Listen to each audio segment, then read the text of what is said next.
De ahí que este tema de los impuestos de control pues tenga una gran relevancia para entender lo que estamos viviendo en México. ¿Por qué existe este impuesto?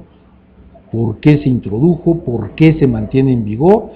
¿Y por qué se va a tener que mantener mientras el país no regrese a un ritmo de crecimiento económico consolidado que permita seguir manteniendo como impuesto básico de nuestro sistema fiscal al impuesto a la renta, que ahorita no puede cumplir esa misión, y por eso, como impuesto complementario durante este periodo de crisis, se creó, se diseñó y se implementó el YETU.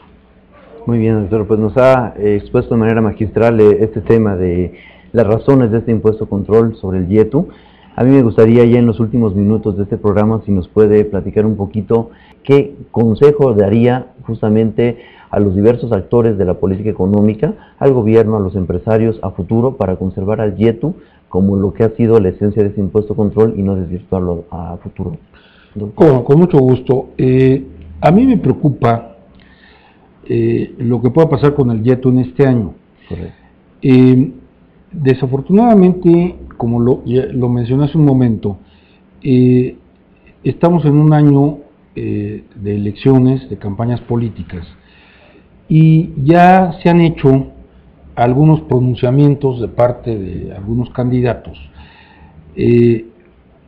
tomando una bandera que es muy fácil, tomarla desde el punto de vista político, es muy sencillo. Ir, por ejemplo, con un grupo de empresarios que saben que el YETU les está costando lo que no les costaría si subsistiera el impuesto a la renta, y decirles, si ganamos, vamos a eliminar el YETU, y todo el mundo aplaude. Sin embargo, pues bueno, los sectores responsables, inclusive, por ejemplo, el Consejo Coordinador Empresarial, del que yo soy abogado, en ellos sí tienen la perfecta conciencia de que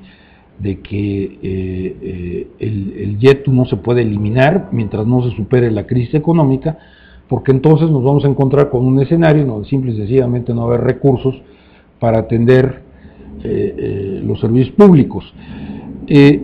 A mí me preocupa dentro de este contexto, aunque hay una conciencia en quienes realmente están conscientes, valga la redundancia, de la situación económica del país,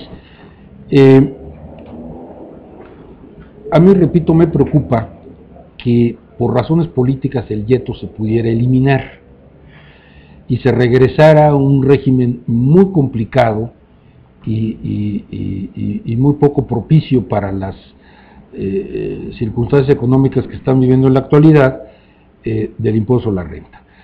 Esa es una preocupación que esperemos que no se traduzca en algo más grave, porque es muy fácil ofrecer como bandera política en una campaña electoral la eliminación del YETU, luego llegar a la presidencia y cuando los asesores económicos le digan, pues es que si cumple usted con su promesa de eliminar el YETU, pues se nos va a caer la recaudación, la economía, etcétera. Y entonces viene la clásica de decir, bueno, yo no puedo incumplir una promesa de campaña, elimino al YETU, pero paralelamente invento o diseño un impuesto peor, ¿verdad? Entonces sale peor el remedio que la enfermedad.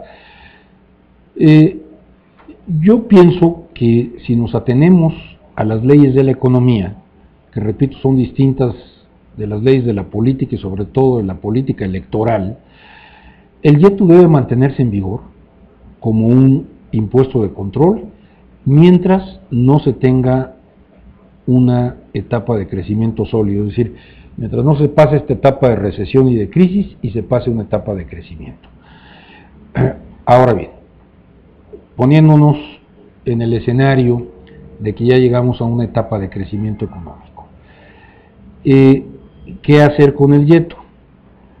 Se apuntaba, y creo que muy correctamente, que en un momento dado se podría eliminar el impuesto a la renta y con ciertas adecuaciones dejar el YETU como un impuesto más sencillo, de más fácil recaudación y sin tantas complejidades terminológicas, sistémicas y de tratamientos fiscales especiales que tiene la ley de impuesto a la renta. Creo que podría ser una alternativa. Habría que estudiarla en su momento y habría que ver las condiciones económicas en las que se tendría que dar esta transformación. Pero evidentemente la idea es esa, o sea, a la larga, si nos atendemos a principios sanos de política fiscal, la tendencia debe ser en el sentido de eliminar el impuesto a la renta y sustituirlo por el YETU, porque es un impuesto mucho más fácil en todos sentidos, recaudatorios, de planeación para las empresas, y sobre todo, la ley del impuesto a la renta genera escenarios injustos, genera situaciones indebidas, porque crea una serie de regímenes fiscales especiales y permite la realización de ciertas operaciones muy cuantiosas sin el pago del impuesto o pagando tasas mínimas. Miren, les voy a poner un ejemplo, porque fue un ejemplo que en su momento generó mucha controversia. En el año 2002, los antiguos dueños de Banamex vendieron el banco a Citibank de los Estados Unidos. De acuerdo con los reportes de esa operación, el precio de venta fue de $12,000 millones. Imaginen ustedes si se les hubiera aplicado la tasa normal del impuesto a la renta, el gobierno mexicano habría recaudado $3,600 millones, que son recursos importantísimos en un país con tantas necesidades sociales.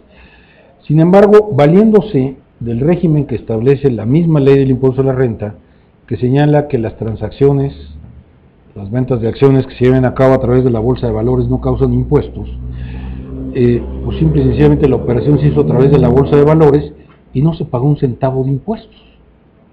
Eso no sucedería con el YETU. Como el YETU va sobre el flujo de efectivo, se causaría la tasa del YETU y no habría problema de que una de las operaciones más grandes que sean financieras más grandes que se han hecho en la historia de México se hubiera hecho libre de impuestos.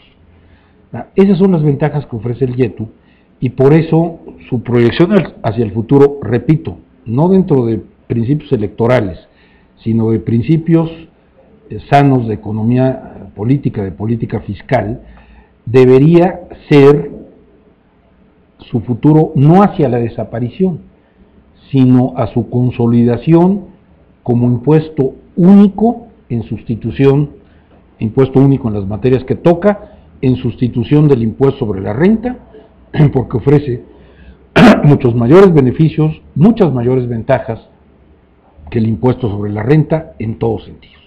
Vamos a ver qué es lo que sucede, porque desgraciadamente una cosa son los sanos principios de política fiscal y otra cosa lo que deciden los políticos.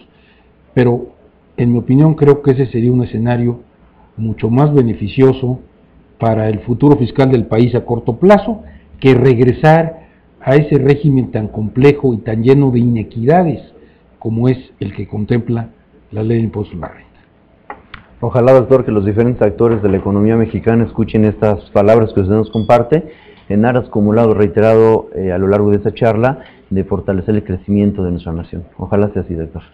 Pues desafortunadamente el tiempo se nos ha venido encima y yo le agradezco de manera muy personal el que haya estado con nosotros en esta ocasión. Y fíjense, amigos, que pues el doctor Arrioja Vizcaíno es una pieza clave en el sistema impositivo de nuestro país, porque no solamente con sus obras cumbre en materia fiscal, como es justamente su obra de Derecho Fiscal, que aquí la tenemos con nosotros, o el federalismo mexicano hacia el siglo XXI, sino que también a mí me asombra en lo personal, doctor, el legado que nos está dejando la sociedad mexicana, porque además de los libros tan pues en la técnica que aborda con tanta maestría, hasta se da el lujo de escribir sobre otros temas históricos, para mí admirable, doctor.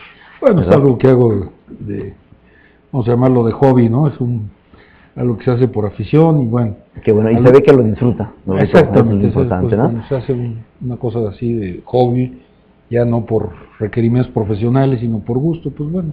Así es, ¿no? Y además muy valiosas sus obras, Mamá Carlota, tenemos también Los ojos que se fue con Pancho Villa, Fray Servando Teresa de Mier, en fin, que como nos dice el doctor, pues se ve ese gusto por la historia de nuestro país, y qué interesante, porque si un país conoce su historia, podemos con más certeza mirar hacia el futuro, doctor. Así es, yo creo que el conocimiento de la historia de un país, sobre todo, volviendo a estos temas, permite, mejor dicho, entender mejor el actual contexto económico. Si vamos a hablar en materia de derecho fiscal, de política fiscal, de principios de política fiscal, como es el tema que hemos tratado hoy, que es un tema de principios de política fiscal, entender el entorno histórico en el cual se están dando las situaciones actuales en nuestro país permite tener una perspectiva más amplia para evaluar mejor las condiciones, ¿no? Así es. Muy bien, doctor, pues en verdad le agradezco mucho y me quisiera comprometer en la medida de lo posible a que nos acompañe más adelante en otros de esos espacios. ¿Cómo no? Hay tantas cosas que ustedes podemos aprender y ojalá nos la pueda venir a compartir. Pues con mucho gusto lo haremos más adelante. Muchas gracias, doctor. Pues muchas gracias. Le brindamos un fuerte aplauso, por favor, a nuestro invitado. Gracias, doctor. Muy buenas tardes. Pues gracias, buenas tardes.